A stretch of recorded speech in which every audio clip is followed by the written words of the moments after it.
Hello there, welcome to the New Paranormal. I'm Professor Joseph Dent. I believe that we are on the brink of a paradigm shift that will upend everything we currently understand about the universe and our place in it. In the New Paranormal, we're going to take a look at some of the evidence and the indications that have led me to this admittedly a little bit wacky conclusion. We'll connect the dots together so you can decide for yourselves if you agree with me or if you think I've lost my marble. Either way, leave me a comment and let me know. I'd love to hear what you think. Am I onto something, or do I belong in the loony bin? Now, I want to warn you that what we're talking about here is going from a physical or materialist worldview to one in which consciousness is primary and is the foundation of reality itself. This is going to lead us into some woo-woo territory. We're going to be talking about things like ESP, extrasensory perception, remote viewing, telepathy, precognition, reincarnation, life after death, ghosts maybe. We're going to talk about clairvoyance and Edgar Cayce and his apparent ability for psychic healing, as well as a review of what he had to say about the lost continent of Atlantis. Now, the jury's still out on whether or not Atlantis ever even exists, so we'll also take a look at some ancient cultures that we're more confident actually existed. We'll also be looking at shamanic traditions from around the world and see how the shaman used sacred plants to access other realms of existence. Now, I'm not trying to prove or disprove whether any of these things are real. I just want to start a conversation about how our perceptions of them seem to be changing and see if we can't figure out why that might be and where it's headed. I hope you join me on this adventure. I think it's going to be fun as we watch the paranormal becoming our new normal. Today's episode is going to be all about telepathy. Have you ever thought about someone only to have them call you a few seconds later, or known how someone was feeling from miles away? Most of us dismiss these moments as coincidence, but what if there's something real? A hidden channel of communication between minds. Welcome to the New Paranormal. Telepathy research didn't start on TikTok. It started in the shadowy world of Cold War intelligence. In 1977, the U.S. Army quietly launched the Stargate project, commissioned by the Defense Intelligence Agency and run out of Stanford Research Institute in Palo Alto, California. Its mission? Explore psychic phenomena for military advantage. Remote viewing, the idea that a trained person could see distant targets. And psychoenergetics, influencing people or objects with thought alone.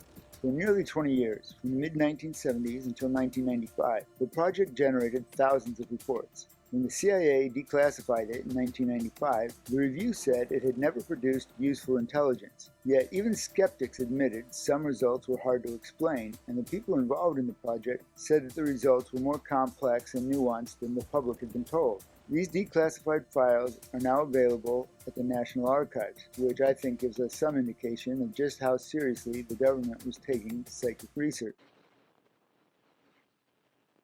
Fast forward to the 21st century, and the line between paranormal and possible is getting blurry. Today's military research doesn't talk about ESP, it talks about neural interface. DARPA's Next Generation Non-Surgical Neurotechnology Program, or N3, aims to let soldiers communicate with machines and each other directly through thought. The U.S. Army has poured millions into synthetic telepathy, translating neural signals into text or voice so teams can coordinate silently. Other DARPA projects fund brain-controlled weapons and drone systems operated purely by mental intention. It's not fantasy anymore. This is the early stages of engineering. Telepathy, it seems, is being reborn through technology. Outside of the defense world, civilian scientists are pushing a parallel frontier.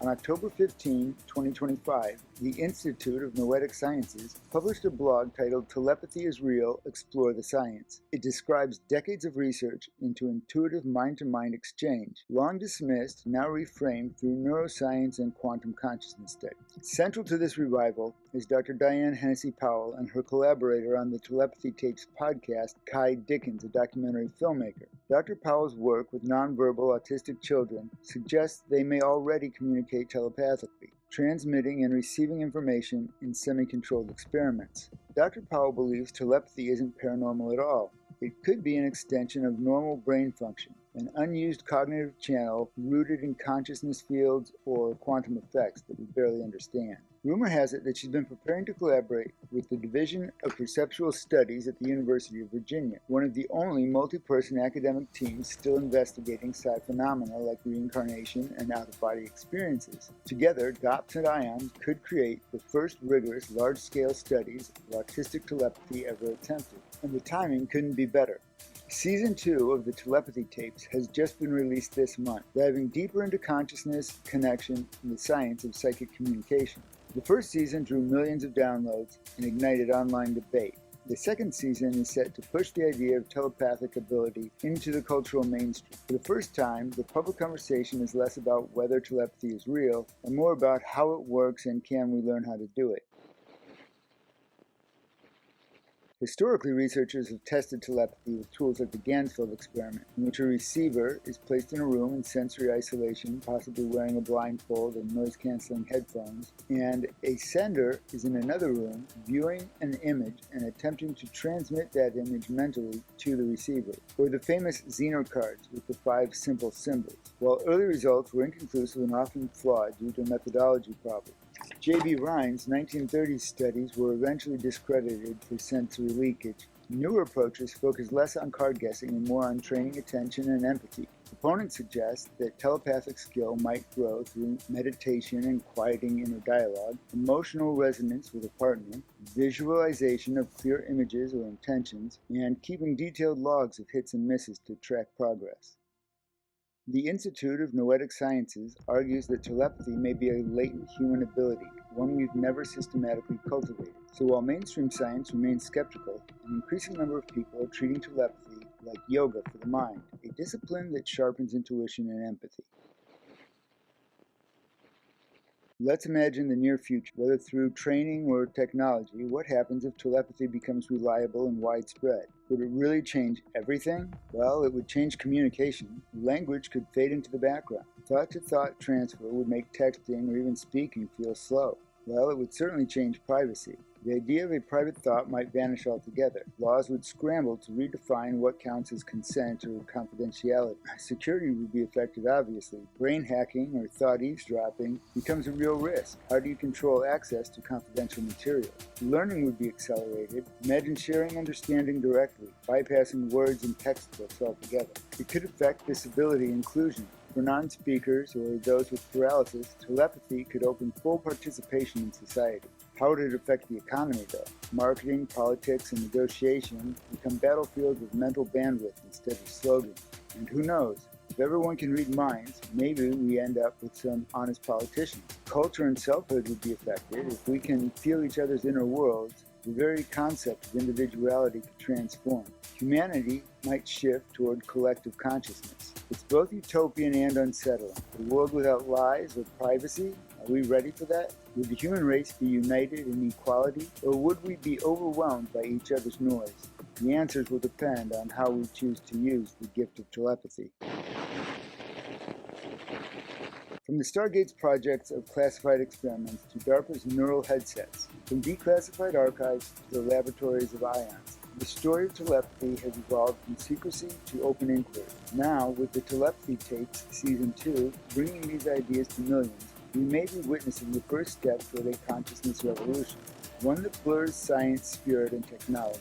Whether telepathy turns out to be quantum biology, neural resonance, or simply the next frontier of human connection, the question is not whether it's real anymore. The question is, what will we do with it?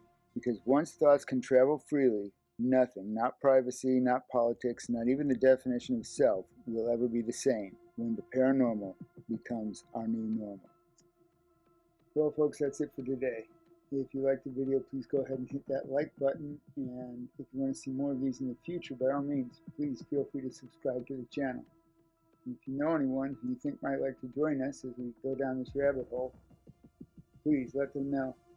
Feel free to share this video with anyone you like. And if you have a minute or two, go ahead and leave a comment and let us know what you think about the content. So until next time, stay curious and stay connected as the paranormal slowly becomes our new normal.